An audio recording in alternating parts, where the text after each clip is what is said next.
Bonjour ou bonsoir, Nec Plus Ultra part à la pêche aux étoiles. Stars du design, de la joaillerie, de la mode, ils sont jeunes, ils sont même parfois beaux, mais tous sont exceptionnellement doués. Nous avons rencontré ceux qui incarnent à la fois l'éternel génie français et la modernité. Sommaire. Hervé van der Straeten fête 10 ans de talent et de création. Les bijoux fins d'Esther.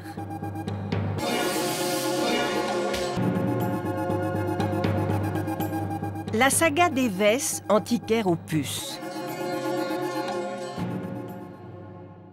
Hervé van der Straeten crée du mobilier dans la tradition du savoir-faire français avec un brin d'audace, pas mal de volupté et infiniment de maîtrise. Ces matériaux d'exception, ces décalages, ces turbulences font le miel des décorateurs du monde entier. Ce n'est donc pas un hasard si à 42 ans, il a reçu le label d'entreprise du patrimoine vivant. Hervé van der Straeten célèbre un anniversaire, celui des 10 ans de sa galerie. On souffle les bougies avec lui.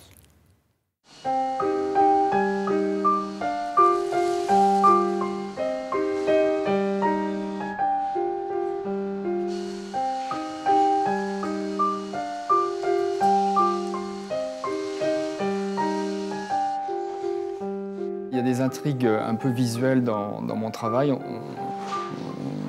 On cherche un peu l'équilibre, on ne sait pas si les choses s'écroulent ou si les choses sont en train de se développer.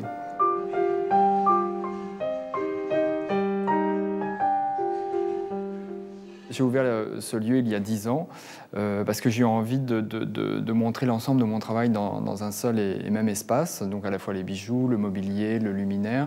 C'était aussi pour moi le début du développement de mes recherches dans le domaine du mobilier. Ma base, c'était le bronze. Après, il y a 10 ans, j'ai rajouté l'ébénisterie. Après, j'ai essayé de faire des meubles en inox. Il y a eu de la laque.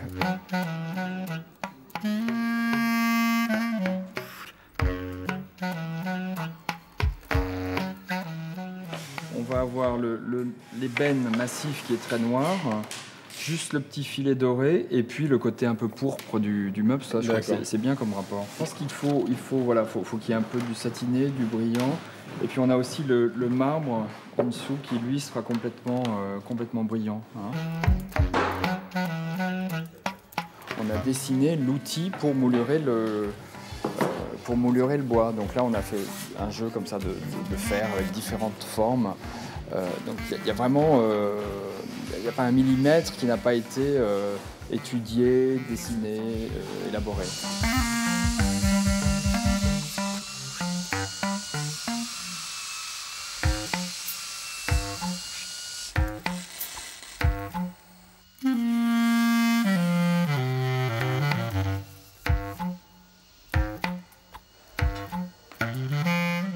S'il y a vraiment une des choses que j'ai gardées de mes études en peinture aux Beaux-Arts, c'est vraiment la notion de dynamique, de mouvement. On retrouve cette notion dans beaucoup de mes pièces, qu'elles soient géométriques ou qu'elles soient plus fluides. On a toujours l'impression que les choses sont empilées, décalées.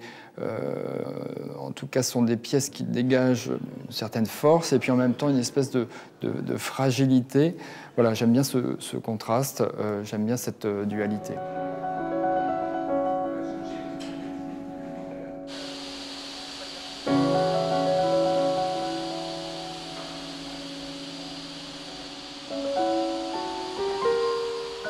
Chaque pièce est entièrement faite à la main. Là, par exemple, les tranches ont été légèrement fastées pour avoir des brillances. Donc c'est une accumulation de petits détails qui créent le raffinement en fait, dans la pièce finale. Donc là, il faut que je trouve le bon rythme. Pour un meuble comme ça, il faut compter environ 600 heures de travail.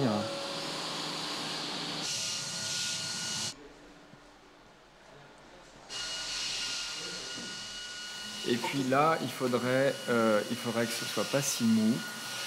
Et c'est un peu massif l'ensemble. Je crois qu'on va retirer quelques pastilles. Parce que le côté aléatoire, c'est très très bien, c'est assez amusant, quoi. Ça pétille dans tous les sens. Non mais ça va être impressionnant ce lustre.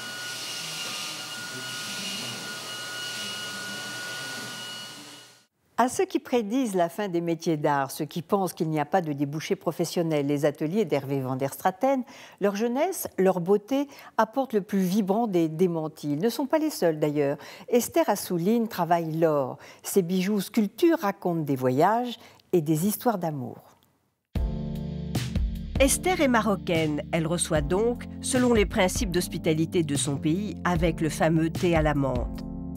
Elle était peintre. Ses premiers tableaux étaient faits en pastel sec qui lui renvoient les souvenirs de voyage. Aujourd'hui, elle crée des bijoux.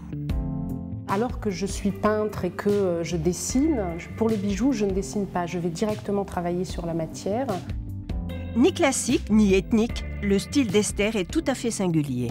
Pour les bagues, souvent, c'est en fonction des pierres que j'ai, je travaille autour. Après, pour tout ce qui est médailles et tout ça, j'ai des thèmes de prédilection, comme j'aime beaucoup l'Inde, des thèmes Jaipur. J'ai une bague qui est cette bague que j'ai un peu déclinée, qui est un souvenir berbère. Ça, c'est lié à mes origines, d'après des bijoux berbères que j'ai ciselés, moi, à ma manière, alors que les bijoux berbères sont plutôt gravés en général. Elle aime travailler l'or pur de 22 ou 18 carats. Je sais pas, c'est vraiment instinctif. C'est pas quelque chose de calculé, c'est pas vraiment réfléchi. Ça fait partie de moi. C'est ma sensibilité qui est là.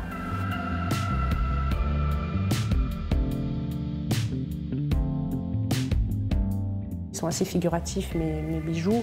Donc il y a le terme des étoiles, la lune, après le Jaipur, c'est la goutte indienne. Enfin, souvent ils sont réversibles. Quand vous regardez certaines médailles, il y a un endroit et un envers.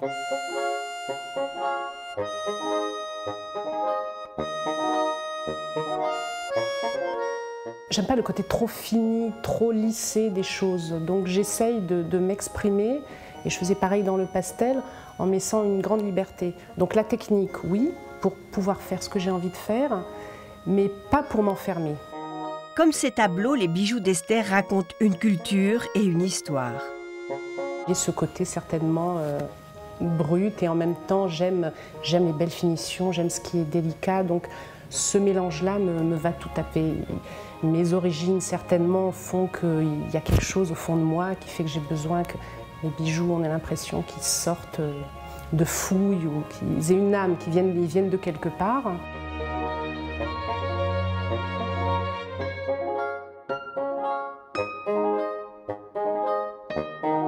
Dans les bijoux que je pouvais trouver en fait dans le commerce, il y avait où ce côté bijoux ethnique en masque que j'aimais bien, mais il me manquait quelque chose. Ou les bijoux, j'aimais beaucoup les bijoux 19e, très raffinés, très délicats, mais un peu figés. Et en fait, j'ai fait les bijoux que je ne trouvais pas.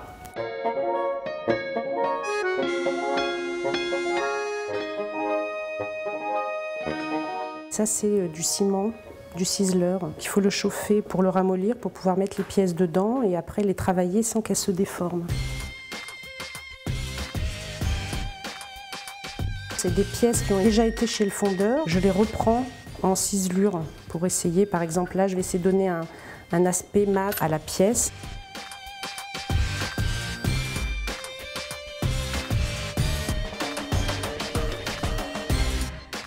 Voilà. Et là, il faut attendre que ça refroidisse pour que ça ne bouge plus. Ici, je vais sertir avec des pierres. Tout ça, ça va être serti de tourmaline, cabochon, des petits diamants.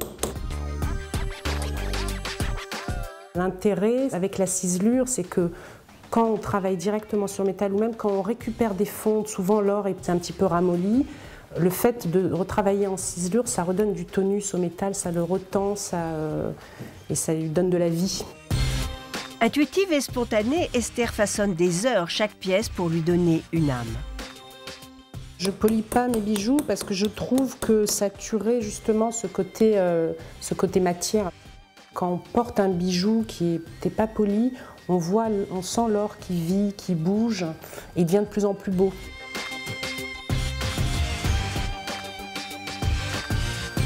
Là, moi, je vois des pièces comme ça, en fait, plus elles se patinent, plus elles sont jolies.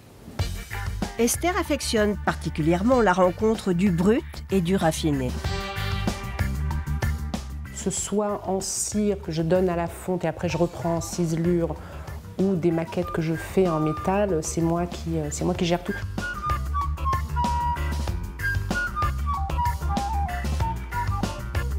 Comme je travaille vraiment à l'instinct, c'est mon instinct, je sais à quel moment c'est fini, je sais à quel moment je dois m'arrêter. Si on donne à faire à quelqu'un, il n'a pas la même sensibilité que vous et donc c'est plus vous.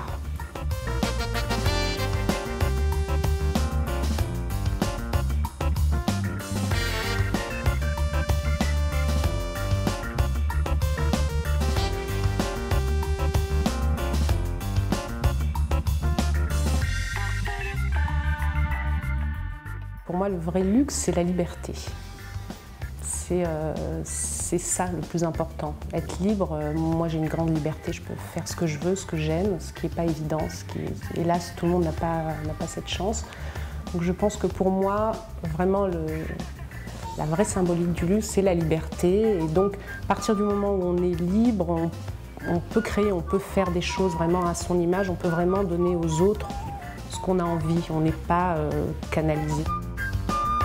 Ces bijoux sont le reflet de sa générosité, même si la carte bleue doit chauffer un peu.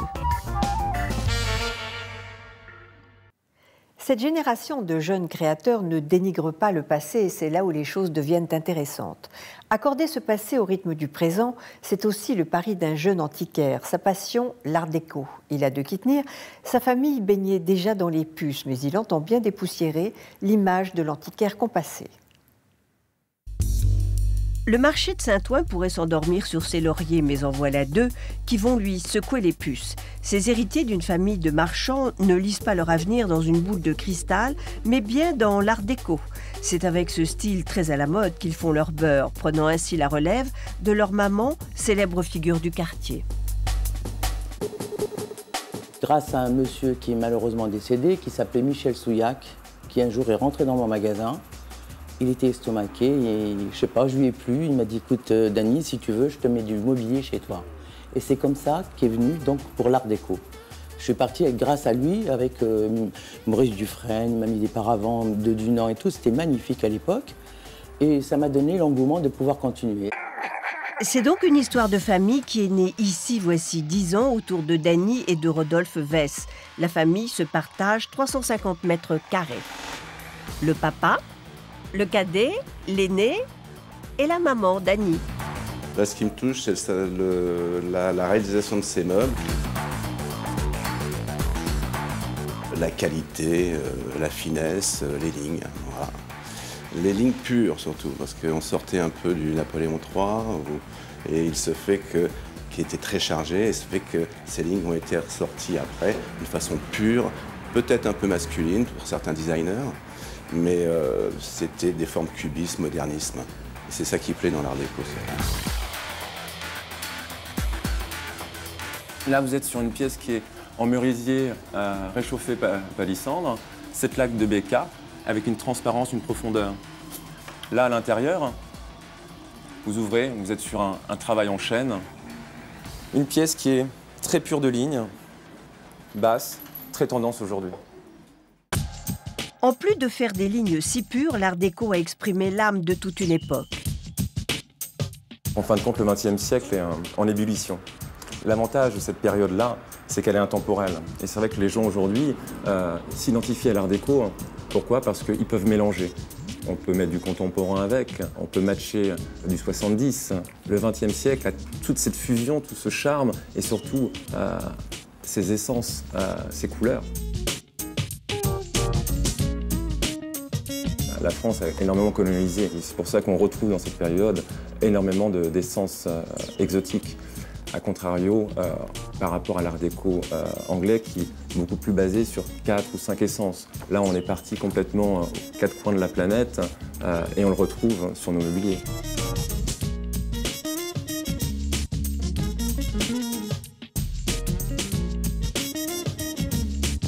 Il y a vraiment un travail de qualité qui a été fait à l'époque. C'était le travail de plaquage. En fin de compte, les ébénistes à l'époque avaient un vrai savoir-faire. C'est-à-dire qu'ils faisaient un travail en cross-quick. Vous aviez la partie structure qui donnait le mouvement de la table. Ils mettaient en fin de compte un plaquage dans l'autre sens. et mettaient un autre plaquage de finition. En l'occurrence, là, c'est un plaquage de finition qui est en ébène de Macassar. Ce qui veut dire qu'avec le temps et l'hygrométrie, les plaquages ne pouvaient pas travailler et ne pas bouger. C'est pour ça que les meubles du XXe siècle, les meubles art déco, sont des meubles qui ont su traverser notre histoire. Pour qui recherche le bel objet, Rodolphe Wess et son flair de fin limier réalisent des prouesses. C'est toujours un peu la chasse au trésor. Quand on va sur une brocante, sur un déballage professionnel, il est certain que si on y va, c'est pas pour ramener une chose anodine, c'est pour retrouver la belle pièce. Alors là, nous arrivons sur une chaise des années 30-35, qui a été réalisée par deux personnes, qui étaient André Demain et Marcel Genévrier, la maison Dominique. Là, c'est l'étape d'origine. On va trouver un artisan qui va commencer à remettre cette pièce dans son état d'origine. On va arriver à cette étape-là. L'étape de dégarnissage, recollage, prête à être restaurée. Maintenant, nous arrivons à l'étape finale, qui est une pièce remise dans son état il y a plus de 70 ans. On a gardé ce côté authentique du tissu et de la chaise. Pour faire chic dans les dîners, vous pourrez toujours citer Ruhlmann, Dunant, Charot ou Prince, pas le chanteur, on s'en doute. Un prix est automatiquement lié à tout un corps de métier. Ce qu'il faut savoir, c'est qu'une pièce authentique d'époque, comme celle-ci, si nous devions la faire refaire à l'identique aujourd'hui en 2009, coûterait plus cher que l'ancienne. Nos clients aujourd'hui cherchent deux petites choses. C'est retrouver un intérieur qui est propre à eux, avoir aussi une pièce élégante. Et c'est vrai qu'aujourd'hui, ces clients viennent là pour chercher aussi le petit détail qu'ils ne trouveront pas dans les grands magasins. Face aux clients, ce sont parfois des couleuvres que Dany s'avale. Mais on s'imagine le sort de Dany brillant. Aujourd'hui, on est beaucoup plus actif, on a des moyens de communication, on est capable de répondre rapidement.